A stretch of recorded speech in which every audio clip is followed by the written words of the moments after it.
Hey, let's make something. Another in the series of Dollar Tree Dollhouse furniture. This one's the table, and as you can see, I bought this table probably a year ago. I was just a little bit curious about it, didn't know what I was going to do with it yet. And I thought, well, I'll get another table if I need a table for anything. So I started taking this apart for using the pieces. It turns out this is a hot ticket item. In fact, all the dollar store dollhouse furniture is. So I haven't been able to find another table. But not a problem, because I was going to replace the legs anyway. So yeah, first thing, heat gun, melt that glue, get all the pieces apart. I really like the tabletop on this one, and the fretwork that went around the skirt, so I'm keeping all that. And then my inspiration here is just like you see these a lot now, reproduction farmhouse tables. Just simple turned legs and a top. So that's what I'm going for here. And I did find, yeah, you can see, I found that some of the skirts are completely different thicknesses, but that's not going to be a problem because you won't see those. And another piece of inspiration here is the death's head or winged death that you see on Puritan graves. I really love the winged skull imagery, so I decided I wanted some winged skulls to be sculpted onto the skirts of this table. And obviously I'm not about to carve into very cheap plywood, so instead I am making them out of clay. Cosplay here. I'm sorry that my hand keeps interfering with the camera. It's really hard to find a good angle to work where the work isn't obscured.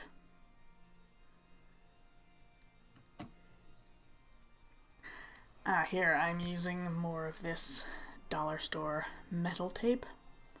Some of these little leaves I have cut in half, and I'm using those as the wings.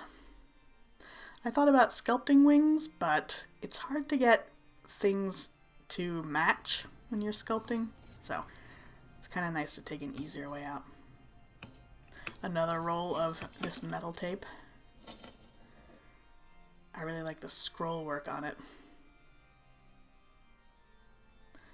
And this pair of scissors. They are getting ruined by this. I did expect that, but they were starting to get a little bit too dull for cutting cardboard and things, so I'm fine with them getting ruined. They're just one of those cheap 3 sets you can get from IKEA. Using my miter box to cut the legs. So the legs were only 4 centimeters tall, which is a weird size for that tabletop. It gave it a weird look. I don't know if it was meant to be 1/24th scale, and, like a big dining room table that you could seat 8 people around, or if it was meant to be a smaller, kitchen table, but it just had very short legs, so we can replace those legs easily. And you can see from the example table, a lot of tables like this, they will be square at the top, because then it's easy to attach them to the tabletop and the skirting. But then they are turned and lathed and tapered at the bottom to be more interesting. So I'm using a craft knife to shave away some of the bottom, and then I'm using a sandpaper wheel on a Dremel to carve into these dowels. I didn't go very deep with that because it's kind of hard. You're doing it when you're sanding by hand. You can make them look wobbly very easily. I didn't really want to do that. If I had a lathe, I would have no trouble. And the tabletop, I really like the shape of the tabletop, but it's very thin wood, and it looks kind of cheap, and it looks like a toy. So what I did was I cut another layer from just chipboard, the back of a art pad, I think. And I cut it very slightly bigger all around. And what that does is it gives it a routed edge like you would see on a real table. And I think it works pretty well. So it's just to thicken up the table to make it look like it's a nice substantial piece of wood instead of what it actually is. yeah, pretty simple.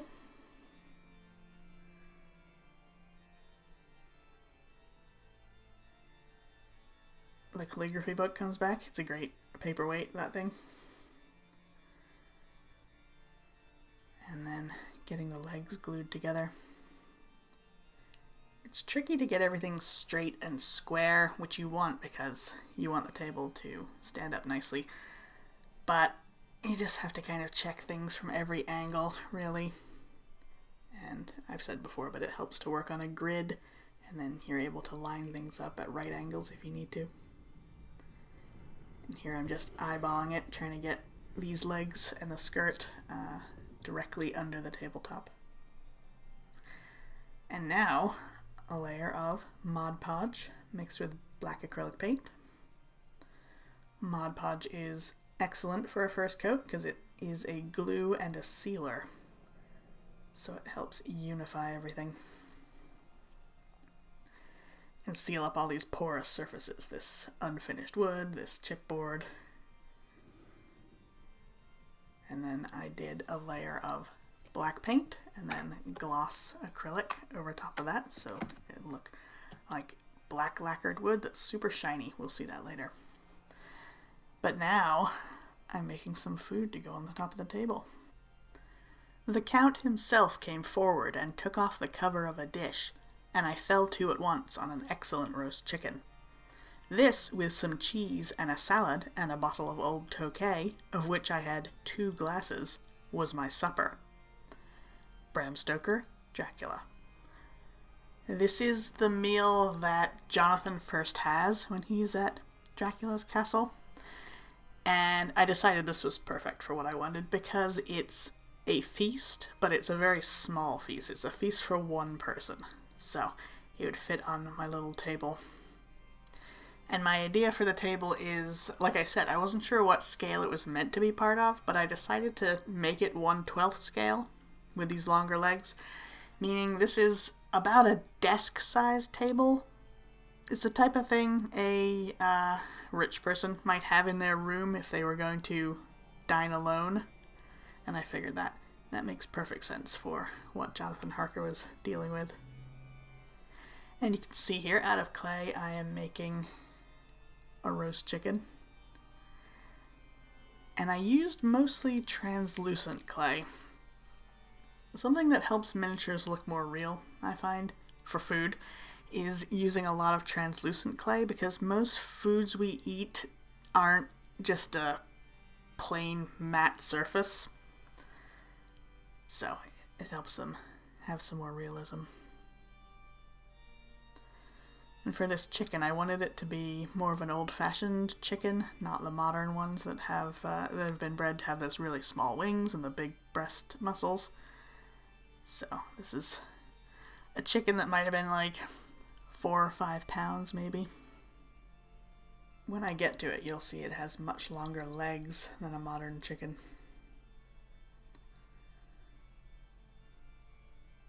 But yeah, for things like this, I just look up some reference pics of roast chickens and figure out what I like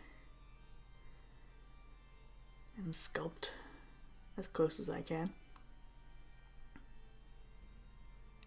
It helps to think about the shapes when you're trying to do miniatures and really look.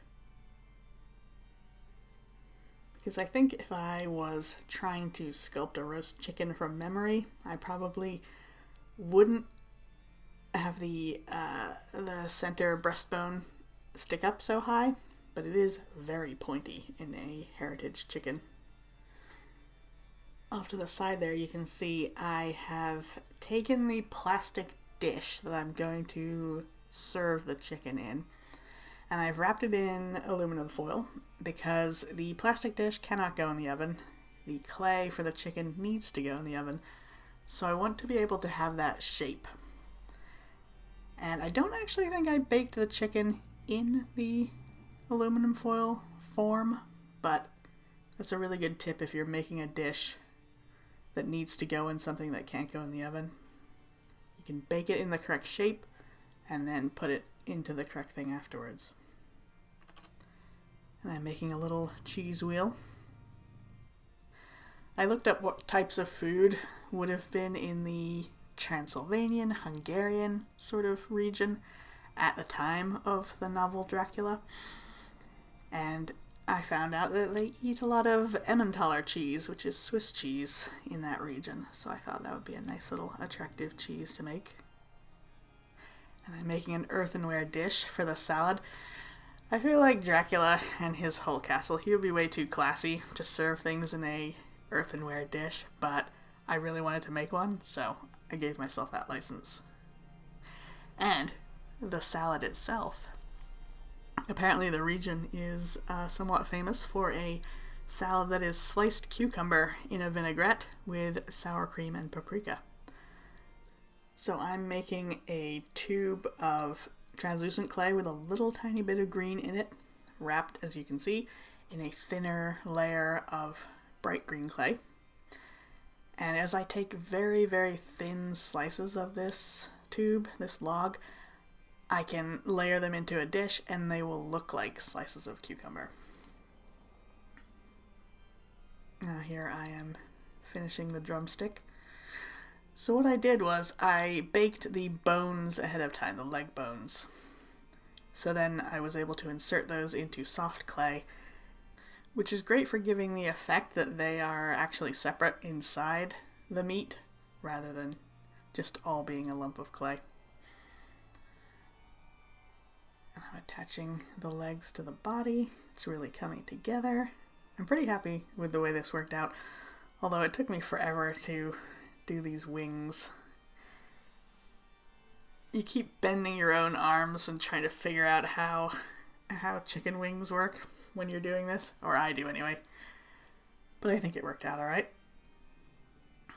You just don't want them to look noodly, so you have to make sure that the angles are a little sharper.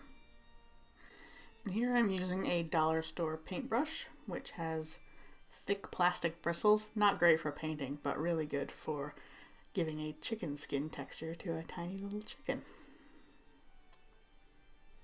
I wish it had shown up better, but it's pretty good. Close up, it's good.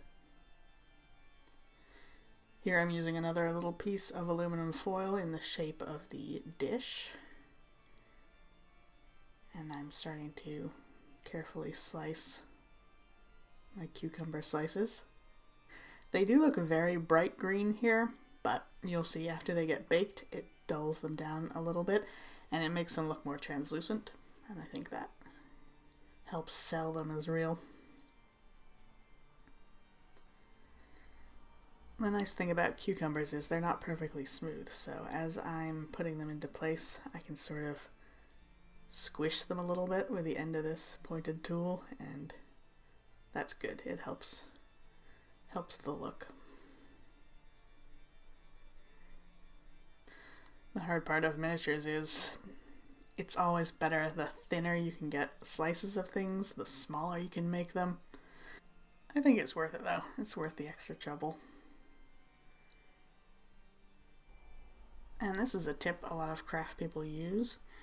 If you take the powder from artist pastels, you can use that to shade a clay thing. Something I know, but I didn't take advantage of here, is it's much easier to get these powders to stick to clay that hasn't been baked yet. It has kind of a sticky surface. And I did bake the chicken. I was afraid of bending it out of shape when I put on the powders. So it's much easier to do that before baking. But I think it worked out okay. You can see I'm trying some different things. I'm trying to use yellow, red, orange, and brown. The more layers and areas of color you can add, the better. And here I'm using an oil pastel actually because it's sticking a little better to the surface. I want the chicken to look nicely browned.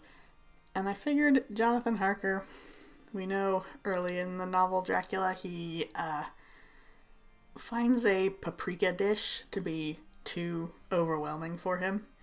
So I figured if he says he likes this chicken, he calls this an excellent roast chicken, it would just be simply roasted, but I did try to give the implication that there was some paprika on it. I figured he could probably handle that. And then I added darker brown to the end of the leg bones. Probably would have burned a little bit. And here I'm just adding some clear acrylic varnish. Just one coat. I don't want it to look like the surface is wet, really. You just want that glossy look of a freshly roasted chicken. Just a little bit oily, a little bit juicy. And here I am attempting to make sour cream out of white polymer clay and some liquid clay. And it does work. I've seen other craft people do this as well. It works, but it takes a while to blend clay into liquid clay. But I was able to get there. You have to sort of mash it in.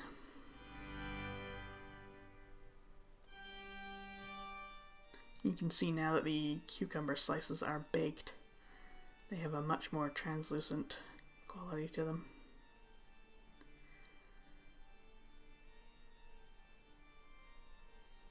I feel like I need to try making this salad now, this famous Hungarian cucumber salad.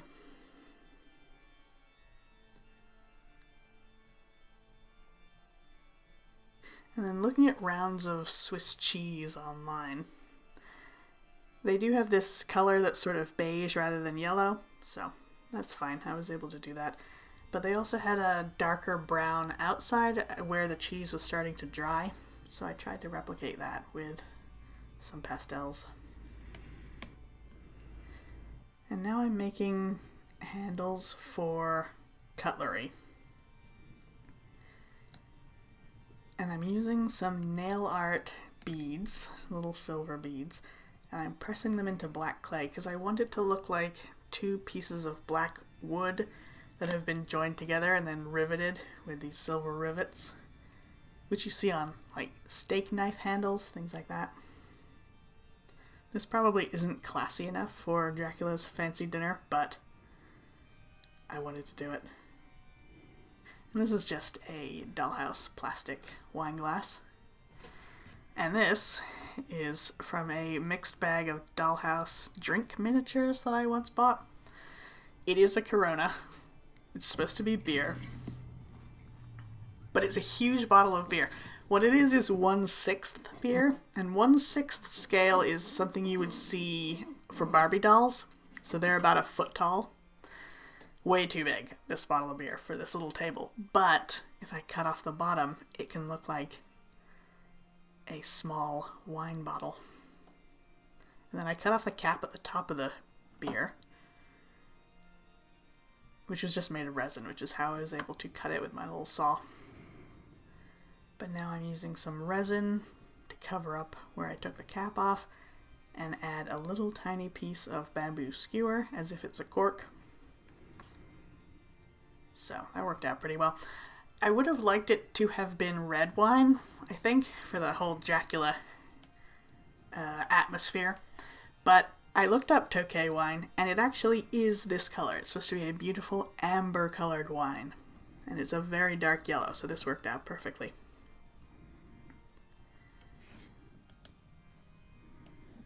Adding some UV resin to the cucumber salad to look like the vinaigrette. And now I'm filling the wine glass. I was trying to match the color of the beer, the Tokay wine. And I just had to guess, really. So I'm using some golden yellow dye. And I'm adding a little bit at a time, mixing it up, checking it against the bottle. And that's close enough. So I'm going to fill this wine glass. It's tricky to fill things with resin because you want every drop to go down to the bottom and not stick to the sides.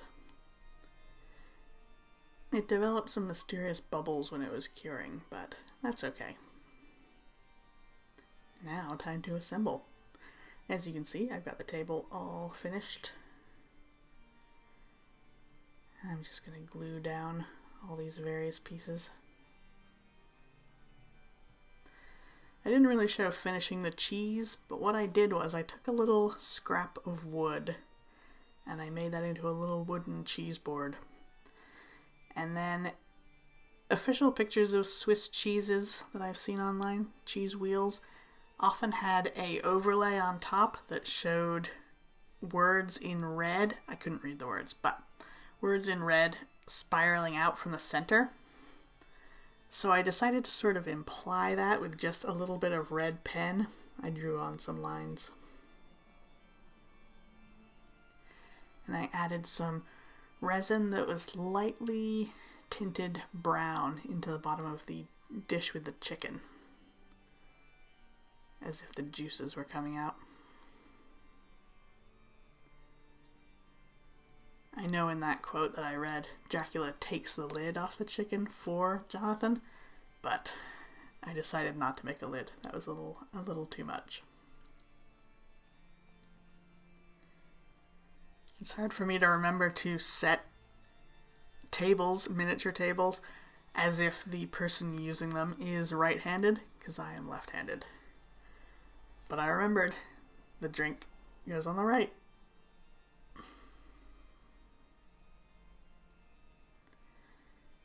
And a little knife. I really should buy some Dollhouse cutlery, because making it is such a pain. I like how these handles came out. I don't like how the tops came out. I used some of that metal tape and made a spoon and a very simple fork, as well as that cheese knife. But everything's a learning process, isn't it? Well, thank you very much for watching, and I will leave you with some images of the table, and I hope you have a happy Halloween!